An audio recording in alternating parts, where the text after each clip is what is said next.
문제가 없다고 주장하고 있습니다. 하지만 지난해 데이터만 봐도 가장 안쪽 부분에도 나무 1kg당 300베크럴 이상이 검출된 바 있습니다. 또한 공급업체에서 목재에 대한 방사능을 측정하는 방식은 너무나도 허술했습니다. 내년 도쿄올림픽이 방사능으로부터 안전한지에 대한 의심은 점점 더 증폭되고 있습니다. 일본의 후쿠시마 원전 사고 이후 방사능 수치가 안전하다고 말하고 있습니다.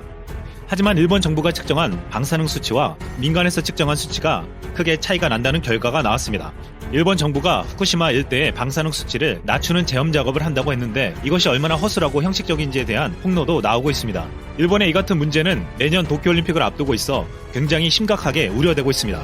지금부터 후쿠시마에서 도쿄올림픽을 치르면 일어날 엄청난 일들에 대해서 살펴보겠습니다. 도쿄올림픽은 후쿠시마에서 성화 봉송을 시작하고 야구와 소프트볼을 할 수 있는 경기장을 지어 올림픽 경기를 치릅니다. 성화 봉송을 시작한 후쿠시마 지역은 원전에서 20km밖에 떨어져 있지 않습니다. 성화 봉송을 하는 길은 오염도가 굉장히 높은 구역들을 지나가게 되어 있습니다. JTBC에 따르면 성화 봉송길에서 기준치의 최대 25배가량이 되는 방사능 물질이 검출됐다고 했습니다.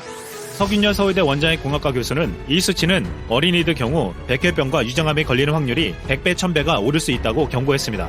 이 같은 결과 때문에 지금 경기가 직접 이루어지는 곳보다도 성화봉송 루트가 더 위험하다는 말이 나오고 있습니다. 일본은 후쿠시마 방사능 측정 수치가 괜찮다고 했지만 현재 후쿠시마에서 측정하는 방사능 측정 방식은 모든 곳을 하는 것이 아니라 학교나 공공건물 위주로만 하고 그 근처만을 청소하고 있다는 폭로가 나오고 있습니다. 그 외에도 후쿠시마에서 하고 있는 제험 작업은 치명적인 허점이 있습니다. 후쿠시마현 70%가 산림인데 산과 농가 강은 제험 작업을 전혀 하지 않고 있다는 것이었습니다. 많은 이들은 후쿠시마 아즈마 야구 소프트볼 경기장 옆에 쌓아놓은 검은 봉지에 방사능 오염토를 보고 놀랐지만 정말 충격적인 사실은 따로 있었습니다. 후쿠시마 아즈마 경기장 옆에 있는 아즈마산 때문입니다. 아즈마산은 후쿠시마 원전 사고 시 방사능 구름이 집중적으로 머물렀던 곳입니다. 이곳은 후쿠시마에서 가장 오염된 곳으로 지목되고 있지만 오염 제거 작업이 이루어지지 않았습니다. 방사능 오염토뿐만 아니라 나뭇잎이나 나무 기둥에 붙어있는 오염은 고스란히 남아있다는 것입니다. 일본 학계에 따르면 이중 여의도 면적의 150배나 되는 산림이 고농도 세슘 137에 오염되었는데 후쿠시마산 삼나무 목재는 지역에서 여전히 유통되고 있고 최근 도쿄올림픽 건축 자재로 출하되고 있다고 했습니다. 그런데 가장 흥행이 예상되는 한일전 야구가 개막전으로 치러질 것으로 예상되는데 일본은 이 경기를 후쿠시마 아즈마 경기장에서 치르겠다는 것입니다. 여기서 중요한 것은 이즈마산의 마지막 밑자락과 경기장은 불과 855m밖에 떨어져 있지 않고 방사능재가 강으로 내려올 수 있는데 이 산에서 내려오는 강이 아즈마 경기장 옆으로 흐르고 있습니다. 이 강과 경기장의 거리는 불과 100에서 200m밖에 되지 않습니다.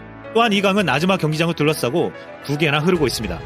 이런 경기장에서 선수들이 뛰며 경기를 하면 방사능이 호흡을 통해 내부 피폭될 우려가 있어 위험하지만 만약 경기하는 날 바람이 분다면 경기를 하는 선수뿐만 아니라 관중석의 관객들에게까지 분진이나 모래의 방사성 물질이 불어 날아와 피폭당할 수 있습니다. 그렇다면 우리 선수들과 한국 관객들이 경기장의 방사능 피폭 위험성을 고스란히 떠안아야 합니다. 정의당은 지난달 16일 후쿠시마 아즈마 경기장에서 치러지는 한일전은 모든 수단을 동원해 막아야 한다고 발표했습니다. 최경석 시민 방사능 감시센터 활동가는 도쿄올림픽 개최 전에 반드시 막아야 할 3가지를 말했습니다. 후쿠시마산 목재를 이용한 선수촌 건설, 후쿠시마산 식재료 선수촌 공급, 후쿠시마현에서 경기 개최입니다. 이런 3가지를